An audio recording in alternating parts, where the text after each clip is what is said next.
Hello dear students, I welcome you all in the next lecture of gravitation. बच्चों तो हम लोगों ने जहाँ से चैप्टर शुरू किया था वहीं पे हम लोग आज फिनिश करने वाले हैं। टॉपिक का नाम है क्या? Kepler's law. We all know Kepler's was the student of the Tycho Brahe, the person who studied the planets and stars, उनका planetary motion for the 16 years.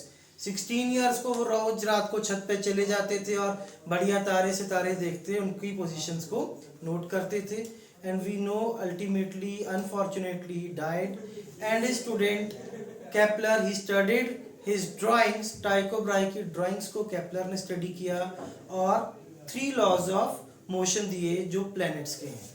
वो क्या है 3 लॉज? केपलर का first law, it is the law of orbits. इससे पहले बच्चों ये माना जाता था और जो हमेशा अपने लोअर क्लासेस में भी पढ़ा है कि सन बीच में होता है and planets revolve around the sun in a circular path, but this is absolutely wrong. Planets जो है वो सन के अराउंड एक सर्कुलर पाथ में नहीं घूमते हैं। कैसे पाथ में घूमते हैं? एक इलिप्टिकल पाथ में। इलिप्टिकल पाथ आप सब जानते हैं, एक ओवल सा पाथ होता है। बनाए अगर बात करें तो कैसा बनेगा ये path? It is, dear students, something like this.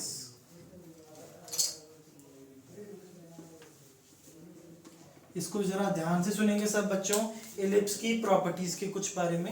Ellipse की प्रॉपर्टीज वैसे तो मैंने आप लोगों को बेसिक मैथ्स में भी कराई हैं।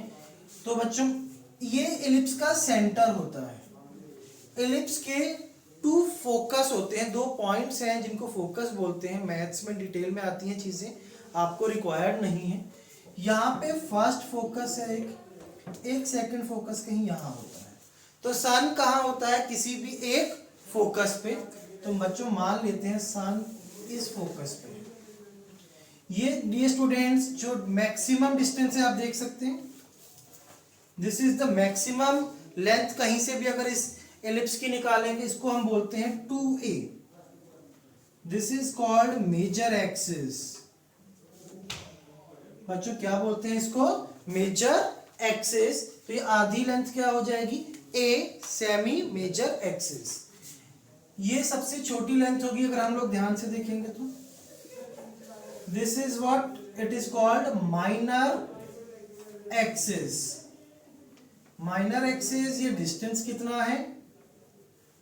2b मान लिया जाता है बच्चों, ठीक है? इतनी बात समझ में आती है। Then there is a term written here called eccentricity denoted by E। eccentricity क्या है? बेसिकली eccentricity हमें बताती है कि कोई कर्व सर्कल के रिस्पेक्ट में कितना डेविएट कर रही है। सर्कल बिल्कुल गोल होता है, सर्कल की eccentricity बच्चों होती है 1। ये देखो, ये कह सकते हैं this is the compressed circle, एकदम पिचका सा हुआ है सर्कल। ऐसे सर्कल को दबा दिया तो ये शेप बनेगा। तो जो इलिप्स की eccentricity होती है बच्चों, इलिप्स के लिए, किसी भी इलिप्स के लिए इसेंट्रिसिटी जो होती है it is always less than 1 greater than 0। जितना 1 के पास होगा उतना कंपैरेटिवली ये सर्कल के पास होगा शेप। जितना 1 से कम होगा, 0 की तरफ जाएगा, उतना ही ये ज्यादा दबा हुआ होगा, ठीक है? B और A का रिलेशन आता है इन टर्म्स ऑफ E, आपको याद रखना है। B is equal to A under root 1 minus E square. Dear students ये चीजें क्यों बता रहा हूं? न्यूमेरिकल्स के अंदर यूज होती हैं। सेंटर से फोकस का डिस्टेंस होता है सेमी मेजर एक्सिस ए इंटू इसेंट्रिसिटी ई। बच्चों ये जो टोटल डिस्टेंस है सेमी मेजर एक्सिस है, कितना है? ए। उसमें से ये ए ई है, तो सन से इस पॉइंट का डिस्टेंस क्या होगा? ए माइनस ए ई, ठीक है बच्चों? ये डिस्टेंस है कितना? a, ये AE है, तो ये टोटल डिस्टेंस सन से इस पॉइंट का कितना हो जाएगा? a प्लस AE, ठीक है? प्लेनेट इस पाथ में घूम रहे हैं, सन यहाँ पे फिक्स्ड है, बिल्कुल साफ साफ दिख रहा है। सन से मिनिमम डिस्टेंस यहाँ पे होगा जब प्लेनेट कहीं यहाँ पे है, और प्लेनेट घूमता हुआ यहाँ पे पहुंचेगा जब बच्चों, तो उसका जो डिस्टेंस है सन से सबसे मैक्सिमम होगा। तो this is the maximum distance and this is the minimum distance. ये जो सबसे पास वाला पॉइंट होता है बच्चों, इसका नाम है पेरिजी और पेरीहिलियन। कोई भी एक नाम आप इसका बोल सकते हैं। नाम आपने सुने होंगे मूवी मंगलयान के अंदर भी। बच्चों वो जो सबसे दूर वाला पॉइंट है इसको बोल देते हैं एपोहिलियन और एपोजी। ठीक है, ये बच्चों देखो कई बार कंफ्यूजन हो जाता है नाम में, कौन सा पेरिजी एपोजी भूल जाते हैं। पास वाला, पास में कौन होता है, जो प्यारा सा बच्चा होता है, तो जो प्यारा सा बच्चा है वो पी से पेरिजी, ध्यान में रखेंगे इस बात। तो this is the whole concept from the first law बच्चों। इतनी बात आई होप सब बच्चों को आपको समझ में आ गई है बच्चों, इसको जल्दी से नोट करो। तो बच्चों अब बात करेंगे after first law Kepler's second law की। केप्लर्स सेकंड लॉ क्या कहता है? It is the law of areas. ये कहता है planet sweep equal areas in equal interval of time, that is the line joining planets and sun sweep equal areas in equal interval of time, that is aerial velocity of the planets is constant। Diagram से देखेंगे बच्चों, diagram से ही अच्छे से समझ आएगा, ऐसे तो ये बिल्कुल कहानी सी लग रही है। बच्चों एक ये एलिप्टिकल पाथ है,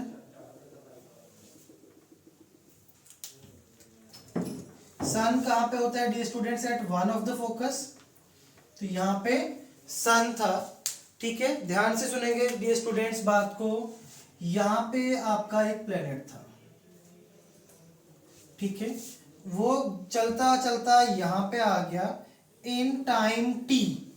तो आप एक लाइन बनाएं जो सन और प्लेनेट को ज्वाइन कर रही है। तो जब सन प्लेनेट यहां से यहां आ गया, ये लाइन ऐसे घूमेगी ज्वाइनिंग बोथ, तो ये ऐसे घूमेगी। ये एक एरिया आया बच्चों हमारे पास, ये पूरा एक, late us say this is area A1। ऐसे ही मान लो अब ये सन कुछ देर बाद, ये जो आपके पास प्लेनेट था बच्चों, ये कहीं यहां पे था, टी टाइम में कहीं इधर पहुंच गया। कितना टाइम? फिर से टी टाइम ही बोला है मैंने बच्चों।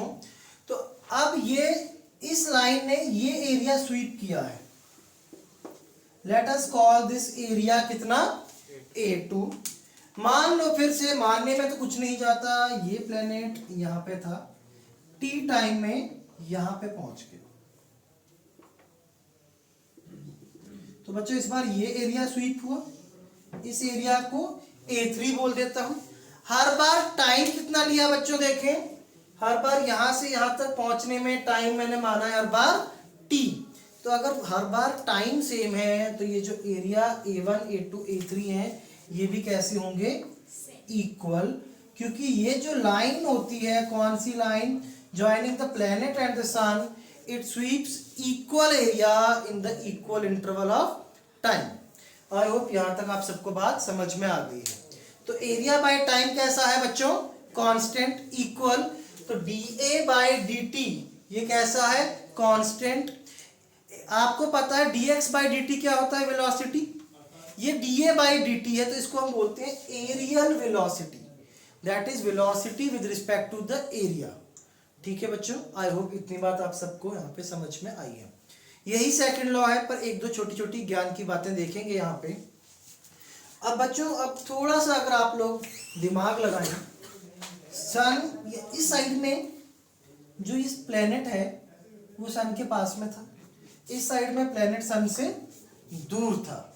तो अब अगर ये एरिया और ये एरिया बराबर होना, ये तो देखो इधर से छोटा सा आर्क बन रहा है, ये बड़ा आर्क बन रहा है। तो बच्चों ये लेंथ अगर काफी ज्यादा है होनी चाहिए और ये लेंथ फिर छोटी होनी चाहिए, क्योंकि ये कम है, ये वाली लेंथ ज्यादा है।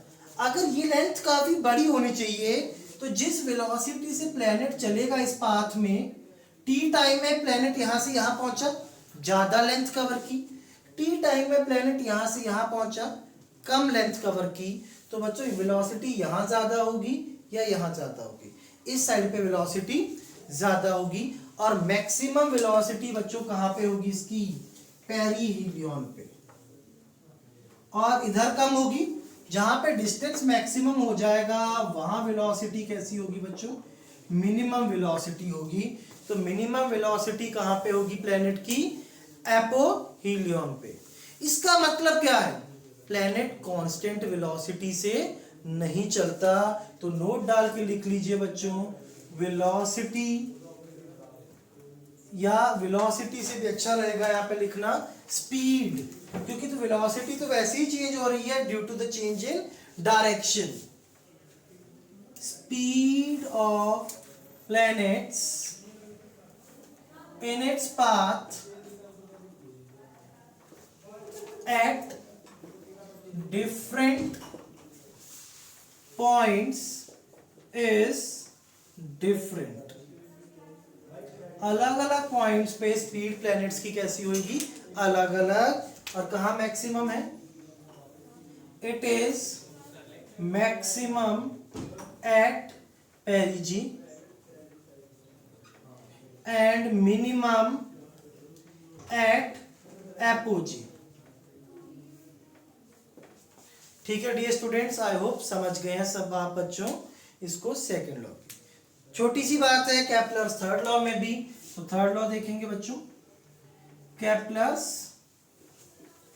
थर्ड लॉ क्या है बच्चों, this is called law of time period.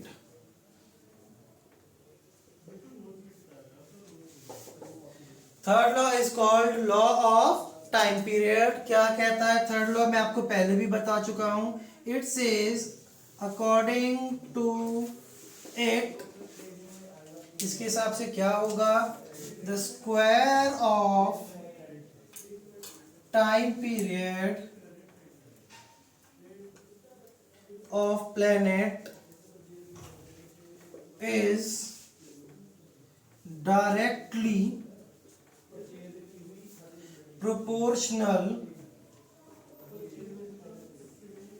to cube of semi major axis। तो क्या कहता है बच्चों इसमें, टी स्क्वायर टाइम पीरियड का square is directly proportional to cube of semi major axis. कितना होता है वो, a. T square is directly proportional to a cube. हमने इसकी बात पहले भी की थी। हमने पहले क्या बोला था आपको याद हो, सैटेलाइट्स जब सर्कुलर पाथ में पढ़े थे हमने, T square directly proportional to R cube. वहां पे तो आर कांस्टेंट ही था ना, सर्कुलर पाथ में था। But this is the actual Kepler's law. तब मैंने आपको बोला था that is near to the Kepler's law, but actual Kepler law वो नहीं है। तो बच्चों आई होप ये बातें यहां तक समझ गए हम। इन दोनों लॉज को आज ही क्लास में प्रूव भी करके मैथमेटिकली आपको बताएंगे, नोट करेंगे बच्चों। तो बच्चों देखें, प्रूफ करेंगे सेकंड लॉ का, प्रूफ कर देंगे mathematically that second law given by the Kepler is absolutely correct. तो बच्चों एक हम अपना इलिप्टिकल पाथ बना लेते हैं।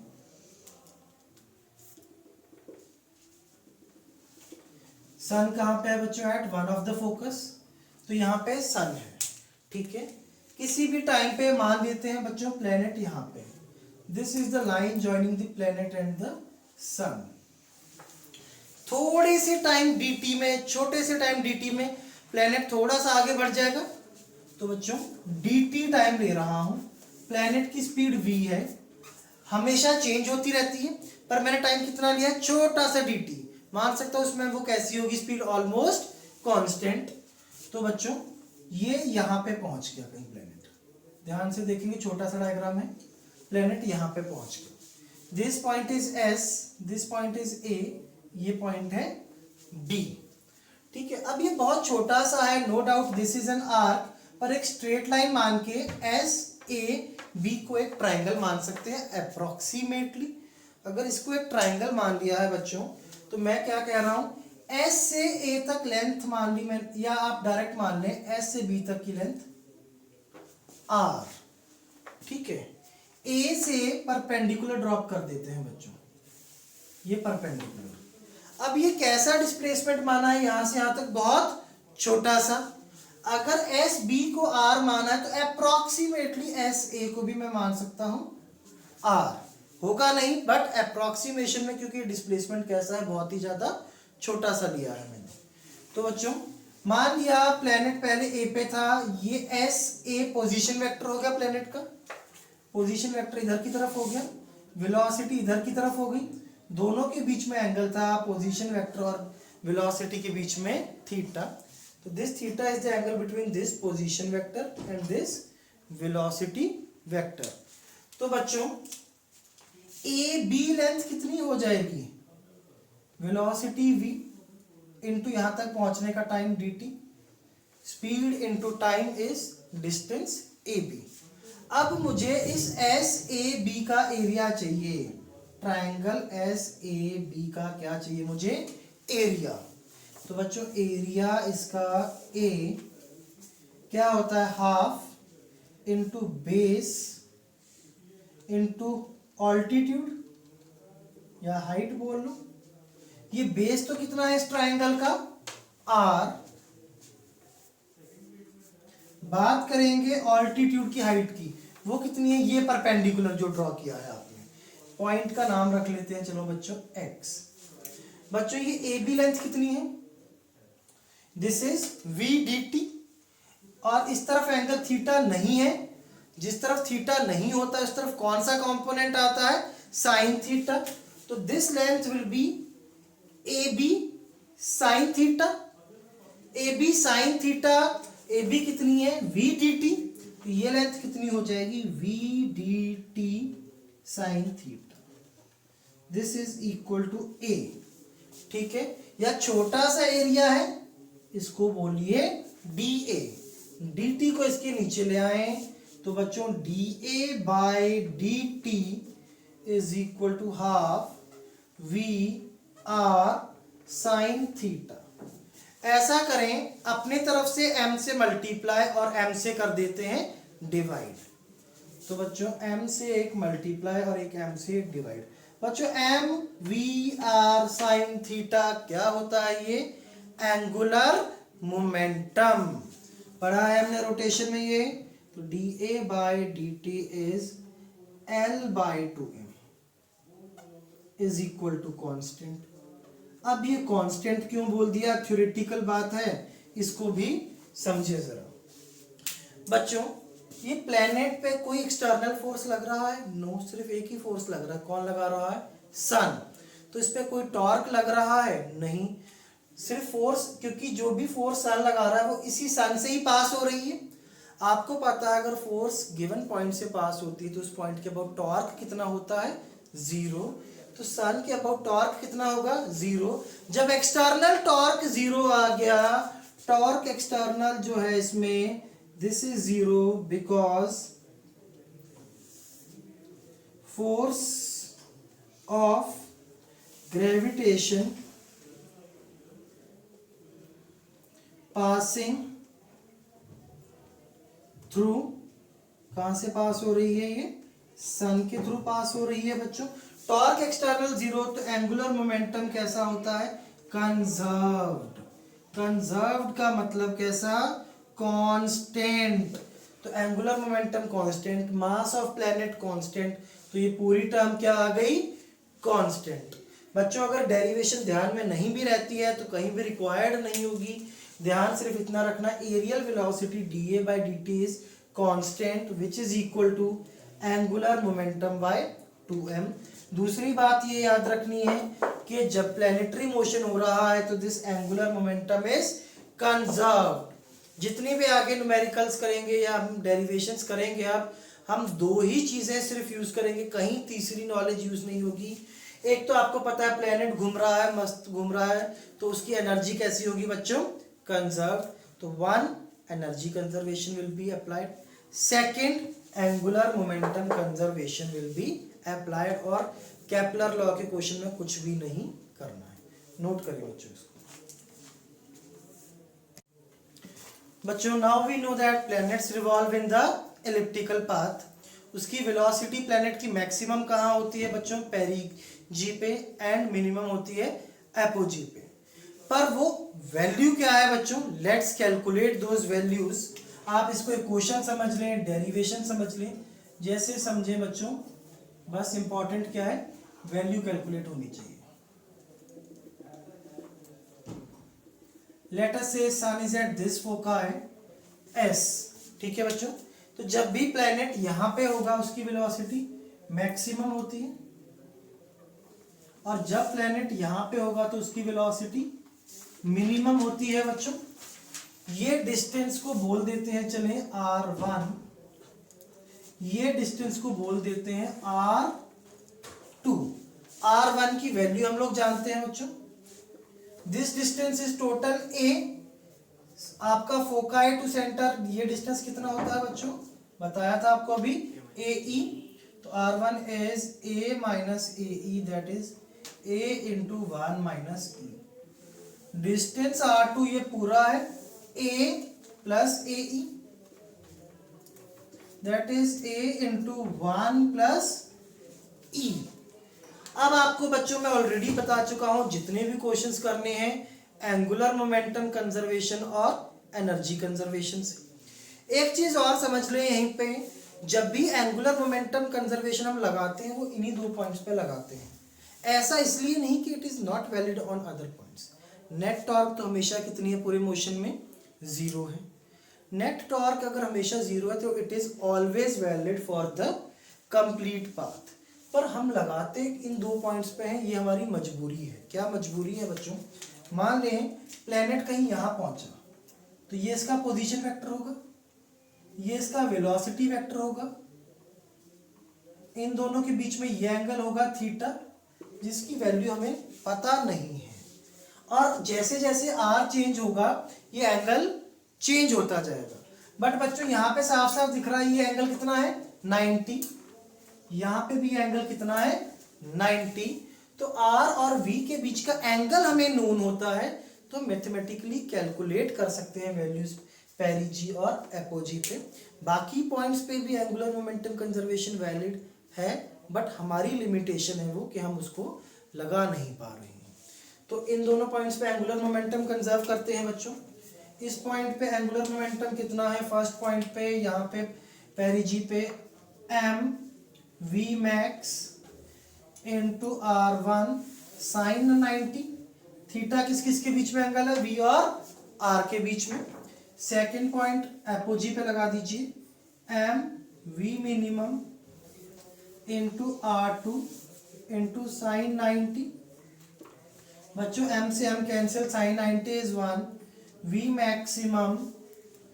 मैक्सिमम को भी v1 लिख लेते हैं बच्चों, चलो, into r1 is equal to v minimum, इसको for the time being v2 मान लीजिए, r2। तो बच्चों v2 कितना आ जाएगा, v1 r1 bye r2। Let us say this is our equation number 1। Second equation कौन सी बताई मैंने आप लोगों को बच्चों, एनर्जी कंजर्वेशन की। तो बच्चों potential energy plus kinetic energy equal to potential energy plus kinetic energy. ये कहाँ पे, पेरिजी पे। ये कहाँ पे लगा रहा हूं मैं, एपोजी पे। ये भी पूरे मोशन के लिए वैलिड है, पर अब हमने जहाँ के लिए एंगुलर मोमेंटम कंजर्वेशन लगाया है उन्हीं पॉइंट्स के लिए एनर्जी कंजर्वेशन लगाएंगे, तभी तो क्वेश्चन सॉल्व हो पाएगा। तो बच्चों potential energy at this point क्या लिखूं मैं, माइनस जी कैपिटल M क्या है, ये मास किसका, सन का, ठीक है। स्मॉल m से डिनोट करेंगे हम लोग मास किसका, प्लेनेट का। कंफ्यूज नहीं कर देना, सैटेलाइट में कैपिटल M अर्थ का लिया था, स्मॉल m हमने किसका लिया था, सैटेलाइट का। स्मॉल छोटे वाले पार्टिकल का ही ले लेते हैं, स्मॉल अर्थ का ले लेते हैं, minus GMM by R1। Kinetic energy half m v1 का square minus GMM by R2 plus half m v2 का स्क्वायर।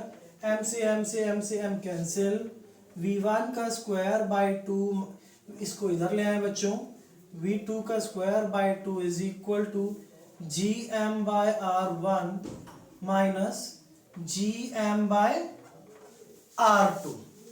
बच्चों ऐसा करें, v1 का स्क्वायर बाय 2 माइनस v2 की वैल्यू रख दीजिए।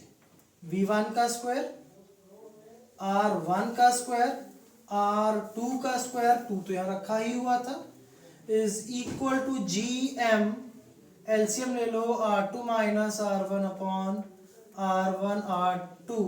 बच्चों v1 का स्क्वायर बाय 2 को कॉमन ले लेते हैं, दिस विल बी r2 का स्क्वायर माइनस r1 का स्क्वायर बाय r2 का square equal to gm r2 minus r1 upon r2 into r1। तो v1 का square by 2, A square minus B square का फॉर्मूला अप्लाई कर दीजिए, r2 minus r1, r2 plus r1 upon r2 का square is equal to gm r2 minus r1 upon r2 into r1। ठीक है बच्चों, terms जो cancel हो रही है उनको कैंसिल करते हैं, दिस गेट्स कैंसिल्ड, r2 भी एक हो गया कैंसिल, तो v1 का square is 2gm into r2, या r2 इधर आ गया, बाय r1, और ये इधर लिख लेंगे बच्चों r2 plus r1।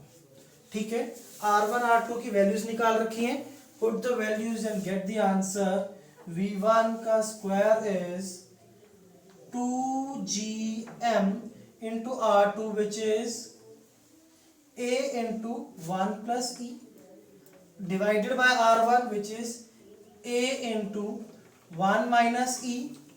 r2 plus r1 दोनों को ऐड करेंगे बच्चों तो a e की टर्म कैंसिल हो जाएगी, तो r2 plus r1 is how much 2a, इस a से ये a कैंसिल, इस 2 से ये 2 cancel, v1 is v maximum, it is root gm by a 1 plus e upon 1 minus e।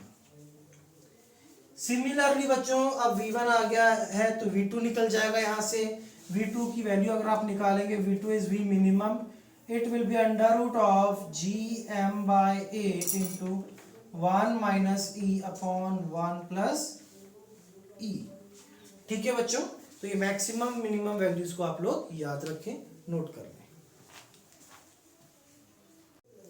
तो बच्चों नेक्स्ट इसी में बात कर रहे हैं एनर्जी ऑफ द प्लैनेट्स। बच्चों प्लैनेट इस इलिप्टिकल पाथ में घूम रहे हैं, कोई भी ऐसा फ्रिक्शन जैसा फोर्स तो है नहीं बच्चों, तो there is no non conservative force, hence energy should be conserved. तो बच्चों प्लैनेट की potential energy plus kinetic energy कैसी होगी, कांस्टेंट।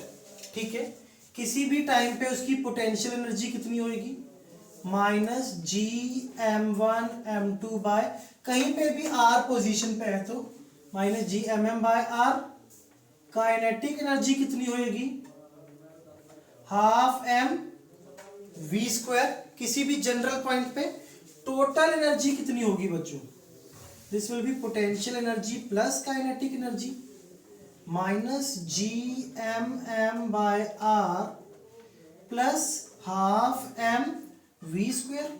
इन दोनों का सम क्या है, total energy, and total energy is always conserved constant, मतलब जितनी टोटल एनर्जी यहाँ होगी उतनी ही यहाँ होगी, उतनी ही यहाँ होगी।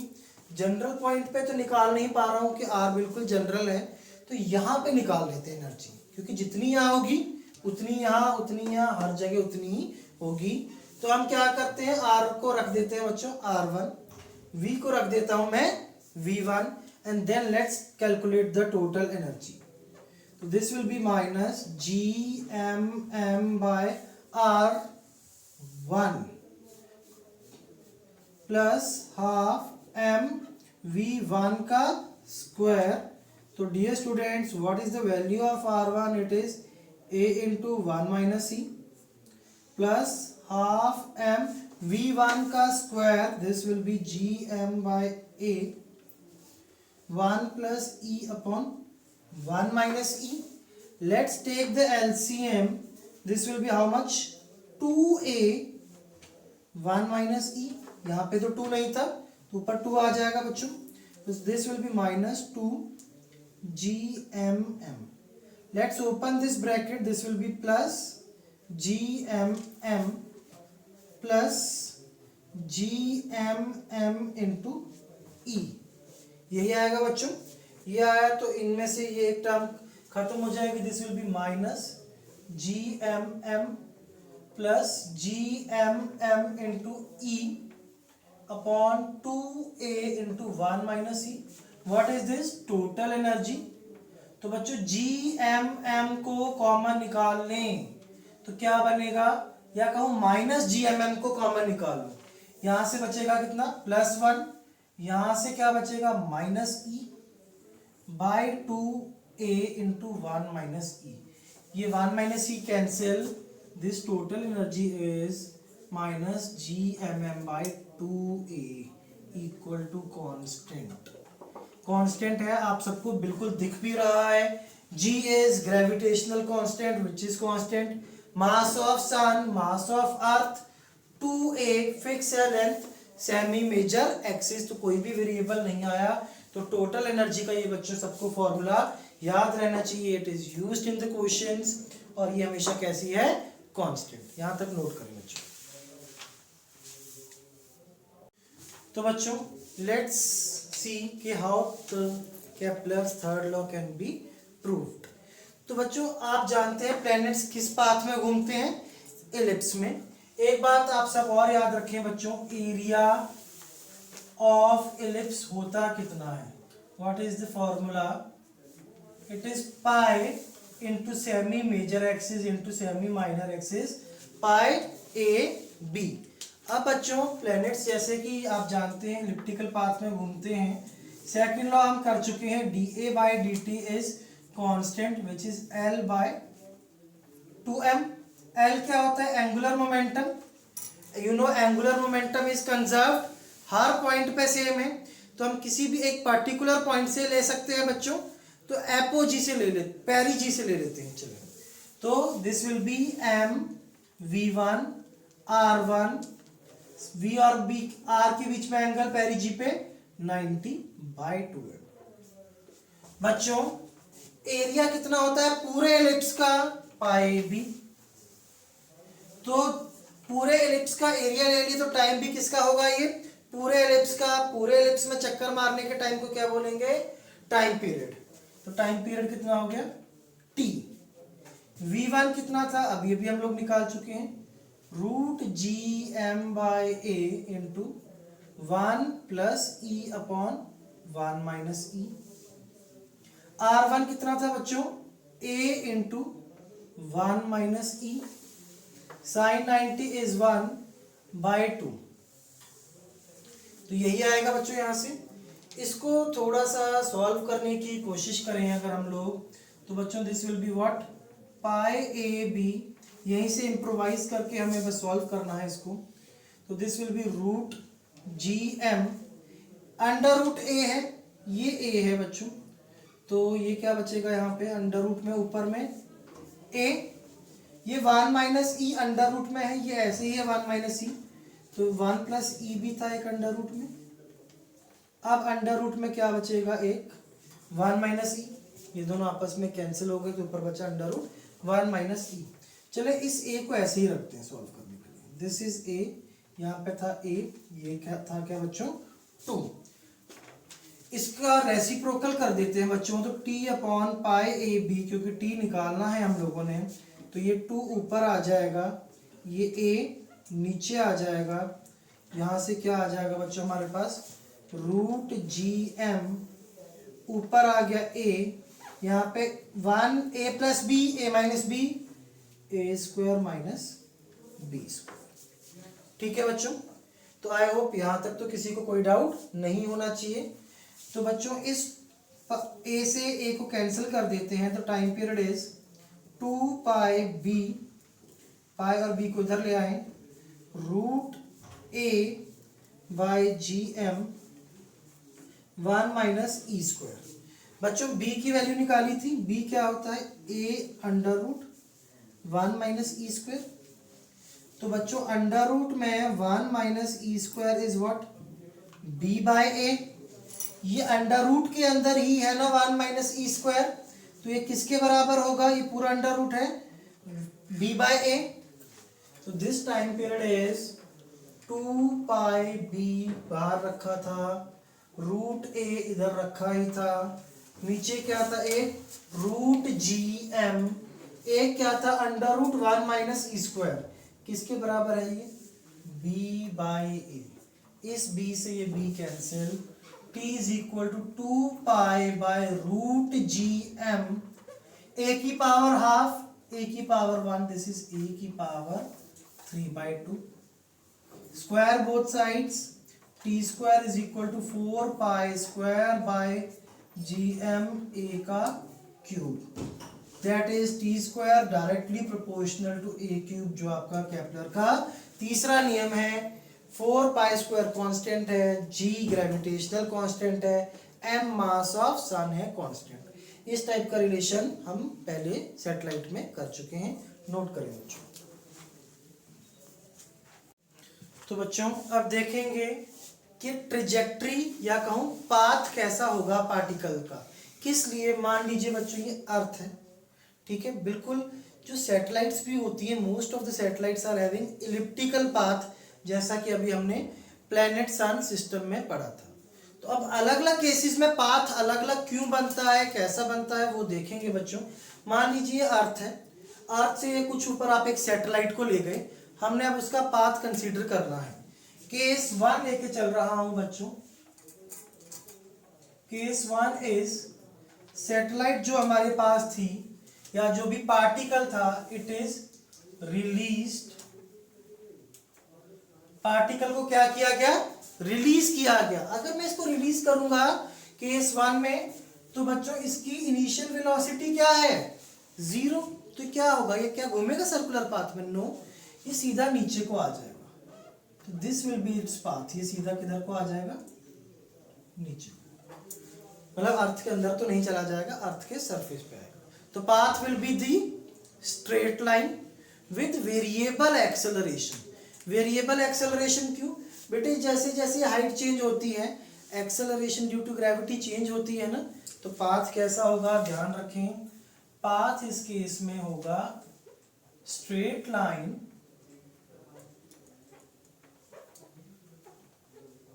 विथ वेरिएबल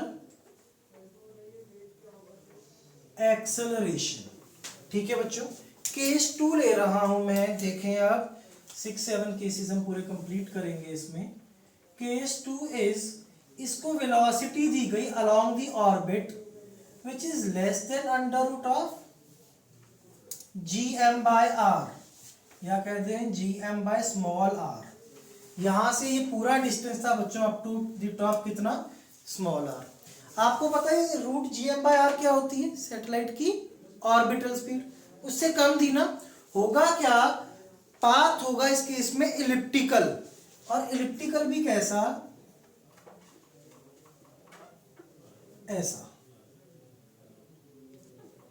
दैट मीन्स जो पॉइंट, अब देखो सेंटर ये है ना, जैसे हम सन को सेंटर मान रहे थे, तो अब एक इलिप्टिकल पाथ के सेंटर पे अब क्या है, अर्थ का सेंटर। तो बच्चों पॉइंट ऑफ प्रोजेक्शन ये बहुत दूर है, अगर अर्थ ना होती तो ये पाथ ऐसा ऐसा चलता।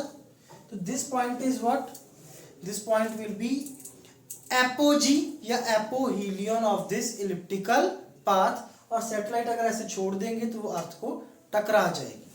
तो बात करें बच्चों पाथ कैसा है इसका, पाथ विल बी इलिप्टिकल। बच्चों पूरी बात को ध्यान से सुनते रहेंगे। With point of projection as apogee, ये एपोहीलियन, कुछ भी बोल रहे हैं बच्चों, ठीक है, इतनी बात समझ में आती है। नेक्स्ट केस इज बच्चों केस नंबर 3।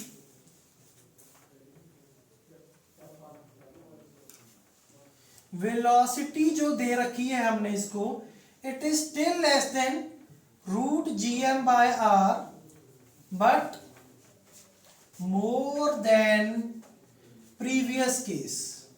जो सेकंड केस था उससे ज्यादा दे दी, क्या होगा वेलोसिटी बढ़ाने से बच्चों, आप मुझे बता सकते हैं? एलिप्स थोड़ा सा बड़ा हो जाएगा। मान लीजिए अप्रोक्सीमेटली आपने इसको इतनी वेलोसिटी दे दी है, तो थर्ड केस में ये इधर से चलेगा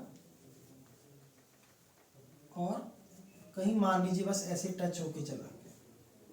हो भी सकता था थोड़ी बढ़ाई हो, पहले यहां टकरा रहा था अब यहां टकरा जाए, बस मैंने मान लिया इतनी को दे दी। यहाँ पे जो बंदा खड़ा है सैटेलाइट उसका सर उड़ा के ले गई है। ठीक है बच्चों, तो this was our second case, this is our third case. तो path is still elliptical with point of projection as perigee, point of projection sorry as apogee, क्योंकि ये वाला डिस्टेंस ज्यादा है, ये वाला डिस्टेंस कम है। तो बच्चों इसका जो पाथ होगा it is still elliptical with point of projection as apogee। थोड़ी बच्चों वेलोसिटी बढ़ा देते हैं, ज्यादा नाइंसाफी क्यों करनी है हमने इसके साथ। तो केस नंबर 4 आ गया, वेलोसिटी जो दी है it is equal to orbital velocity equal to root gm by r। अब तो आप लोग समझते हैं पाथ कैसा होना है इस बार, sure shot path will be circular. इस केस में सर्कुलर पाथ होगा इसका। इस वेलोसिटी का बच्चों एक नाम भी है, इस वेलोसिटी को नाम दिया जाता है क्या? First cosmic velocity. क्या बोला जाता है बच्चों? First cosmic velocity. तो बच्चों ये सर्कुलर पाथ में घूम जाएगा। This is in our case number 4। ठीक है बच्चों, अब वेलोसिटी अगर और ज्यादा दी इससे तो क्या होगा? केस नंबर 5 में देखें, वेलोसिटी जो दी है it is greater than root gm by r, मतलब वेलोसिटी ऑर्बिटल स्पीड से ज्यादा दी है but it is less than under root 2 gm by r, मतलब वेलोसिटी ऑर्बिटल स्पीड से तो ज्यादा है बट एस्केप वेलोसिटी से कम है। तो कौन सा पाथ होगा? एस्केप तो नहीं करेगा, सर्कुलर भी नहीं होगा। अब पाथ होगा फिर से एलिप्टिकल। कैसा पाथ होगा बच्चों? एलिप्टिकल, कुछ ऐसा पाथ होगा। This is the path in the case number 5. That means आप देख सकते हैं पहले वाले इलिप्टिकल पाथ और इस इलिप्टिकल पाथ में क्या डिफरेंस है। अब ये डिस्टेंस कम होगा, ये डिस्टेंस बड़ा होगा, मतलब अब पॉइंट ऑफ प्रोजेक्शन क्या है बच्चों? It is पेरिजी। तो पाथ होगा बच्चों फिर से elliptical with point of projection as perigee। बच्चों चलता हूं ऑन केस नंबर 6। वेलोसिटी जो इसको दे दी गई it is equal to 2 root gm by r। क्या है ये? v escape. तो पाथ कैसा हो जाएगा? पार्टिकल विल एस्केप, पार्टिकल क्या कर जाएगा? एस्केप कर जाएगा gravitational field of the planet, कहीं दूर चला जाएगा ऐसे सीधा। ठीक है बच्चों, इस वेलोसिटी का एक पर्टिकुलर नाम भी है, क्या बोलते हैं इसको? Second cosmic velocity.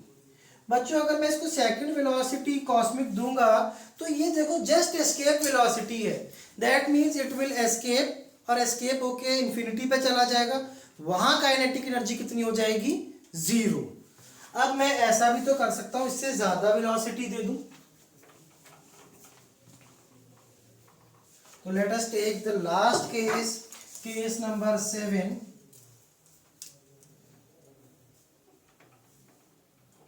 Case number 7 क्या कहता है? v is greater than √2gm/r।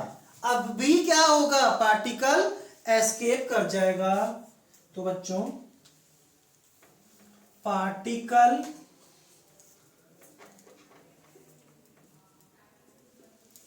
will escape but it will have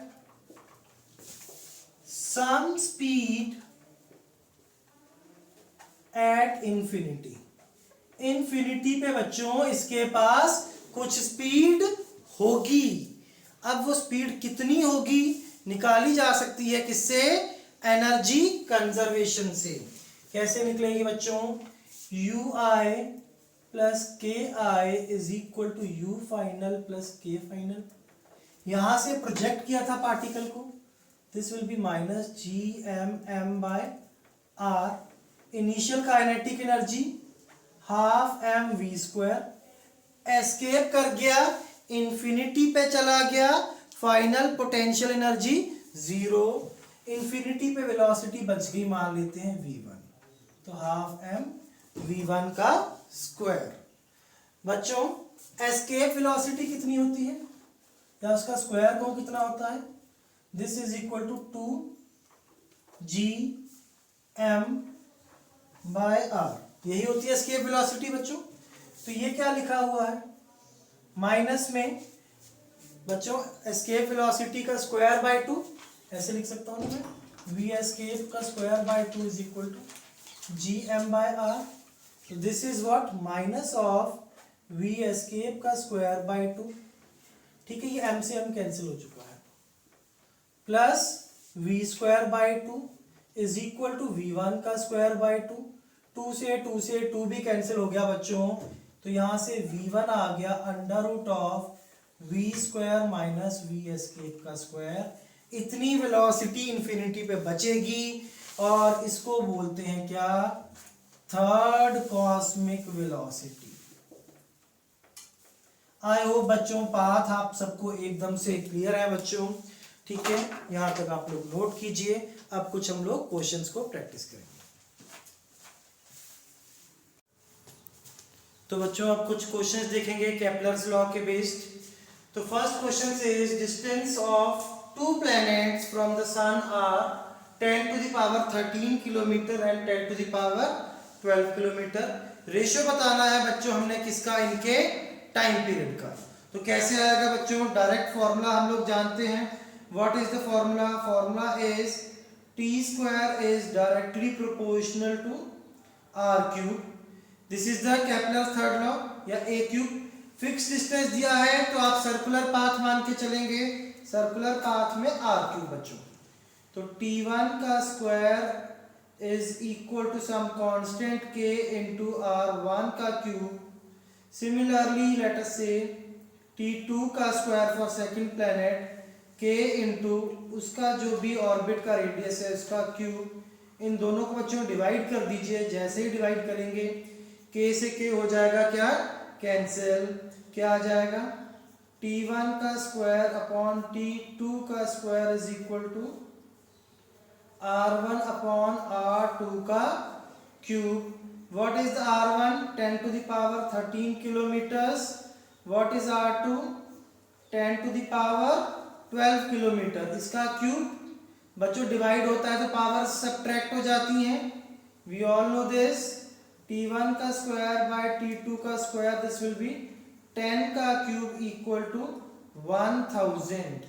take under root t1 by t2, this is required. तो बच्चों ये क्या आ जाएगा, under root of 1000 that is 10 under root 10। This will be the ratio of time periods of these two planets. I hope बच्चों बात को आप यहां तक अच्छे से समझ गए हैं, नोट करें इसको। तो बच्चों नेक्स्ट क्वेश्चन देखें, हमें क्या पूछा गया है, स्पीड ऑफ अ प्लैनेट निकालना है। Planet is revolving in an elliptical orbit.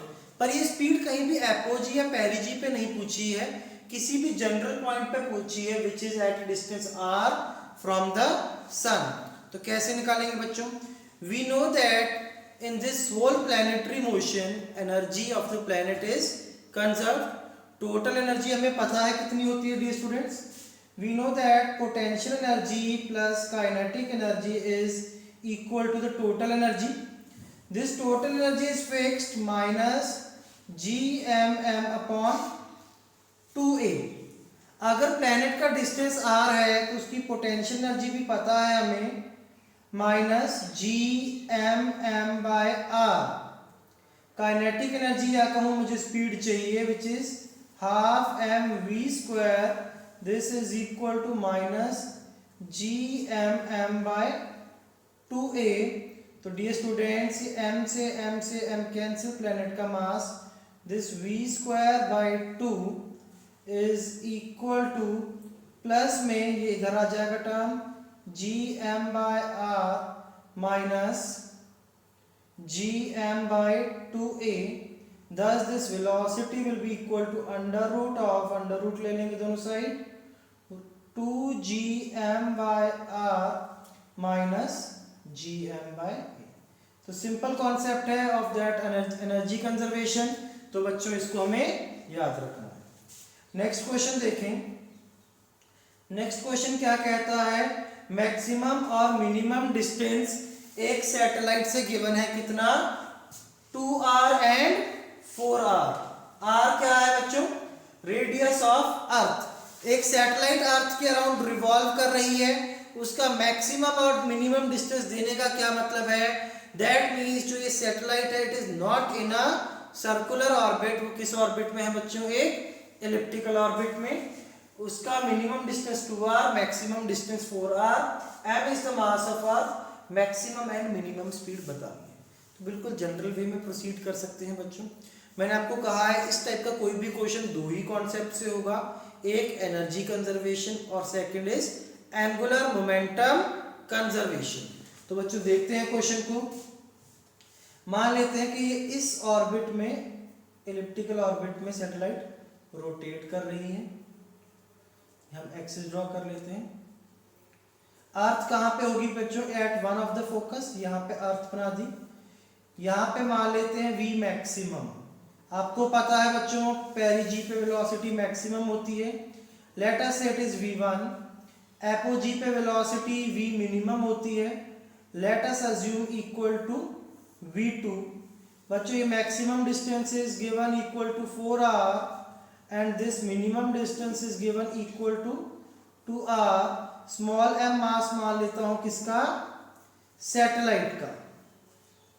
तो सबसे पहले angular momentum conservation at apogee and perigee, that is L at apogee should be equal to angular momentum at perigee. Apogee, ये point apogee है बच्चों. Satellite का मास m, satellite की velocity v2, mvr sin theta. Distance कितना है बच्चों, 4r. Angle है 90, sin 90 is 1. Angular momentum पेरिजी पे लिखेंगे m v1.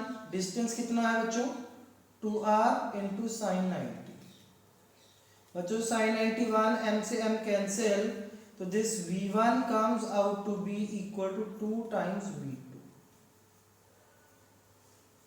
ठीक है बच्चों, आई होप यहाँ तक सब बच्चों को बात क्लियर है. एक v1 और v2 में रिलेशन मिल चुका है हमें. Now what we need to do is, हमें स्पीड निकालनी है. तो क्या लगा सकते हैं अब हम बच्चों, एनर्जी कंजर्वेशन.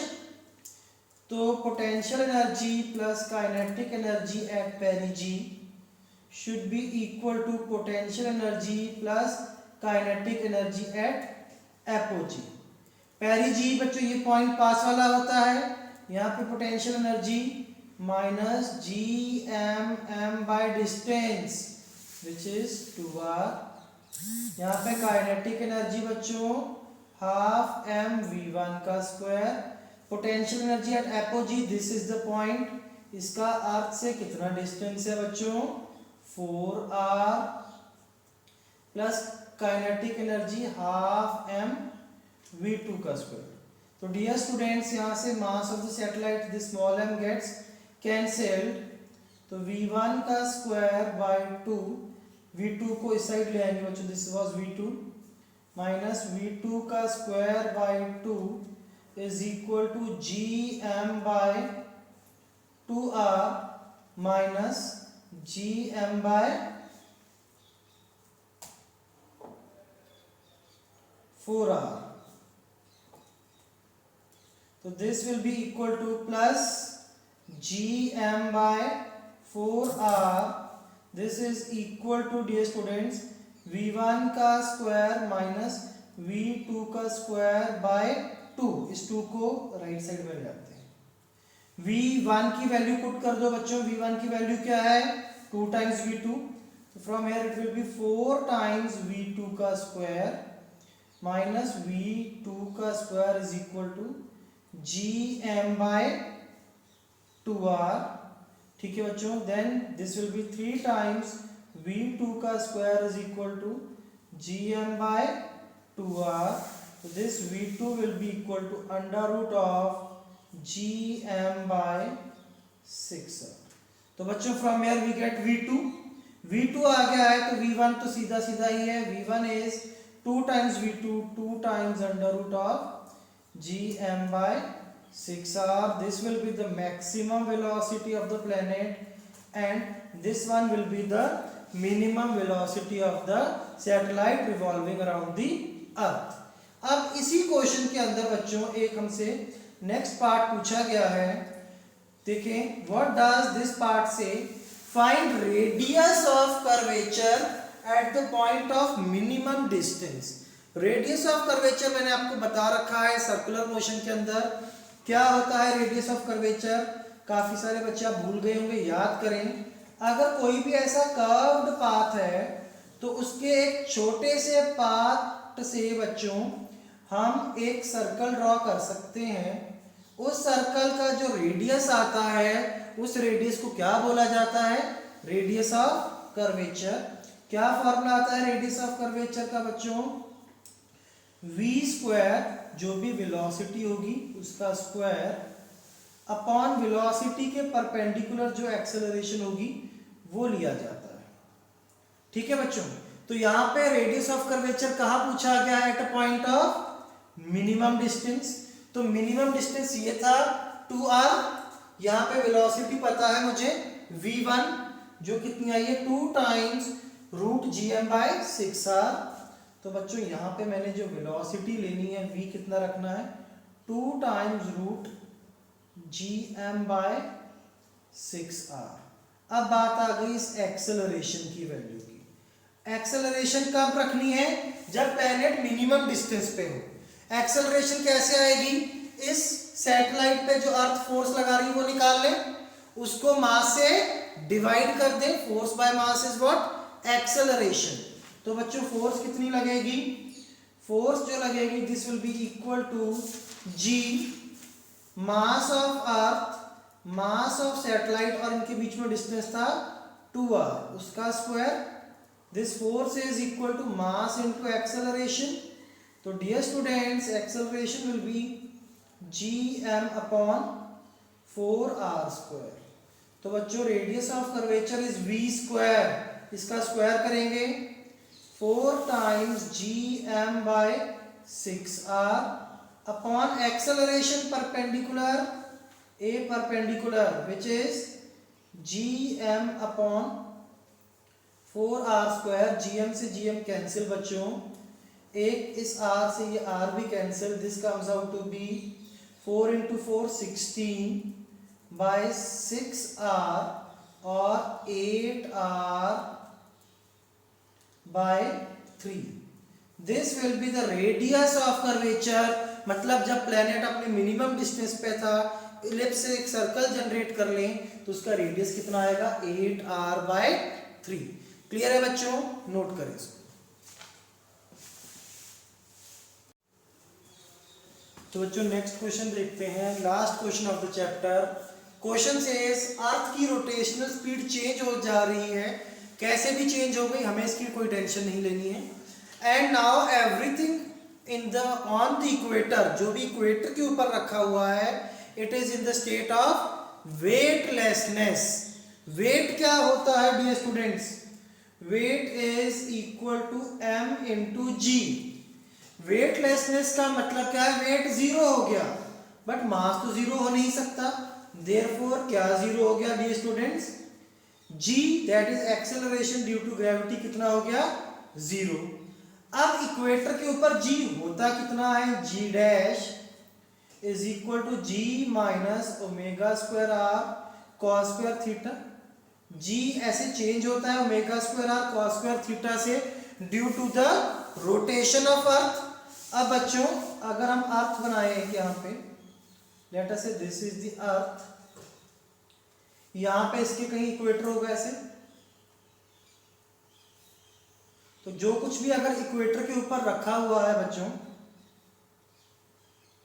ठीक है, अगर मैं इसको यहीं पे ले आता हूं तो थीटा क्या होता है, ये हॉरिजॉन्टल लाइन के बीच का एंगल, पॉइंट अगर इक्वेटर पे आ गया पॉइंट तो यहीं आ जाएगा, तो थीटा कितना हो जाएगा बच्चों, जीरो, कॉस जीरो इज 1, तो g dash is g minus omega square r into 1। ये g डैश होता है at equator due to the rotation of earth, ये बात पहले भी कर चुके हैं। अब वहां पे वेटलेसनेस है तो ये g डैश कितना हो जाएगा, जीरो। तो बच्चों ये omega square into r will be equal to g और omega will be equal to under root of g by r।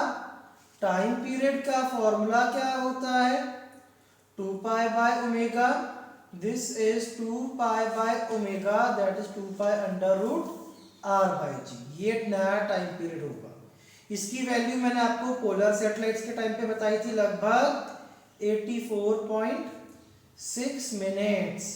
तो बच्चों अगर अर्थ की इतनी स्पीड हो गई तो उससे होगा क्या, एक तो इक्वेटर पे वेट ही नहीं होगा, जो चीज हवा में उड़ रही है वो उड़ती रहेगी। सेकंड, दिन और रात मिला के धरती का कितने टाइम का होगा, 84 मिनट्स का। 84 मिनट्स खत्म होते ही अगला दिन आ जाएगा, उसी में दिन भी हो चुकी होगी, उसी में रात भी हो चुकी होगी बच्चों। तो बच्चों हमारा यहीं तक ही था ये चैप्टर ग्रेविटेशन। नेक्स्ट क्लास में we will be starting our new chapter is named as mechanical properties of solids. बहुत ही छोटा सा चैप्टर है, तब तक इसको रिवाइज करें, क्वेश्चंस को प्रैक्टिस करें बच्चों। Bye bye, take care.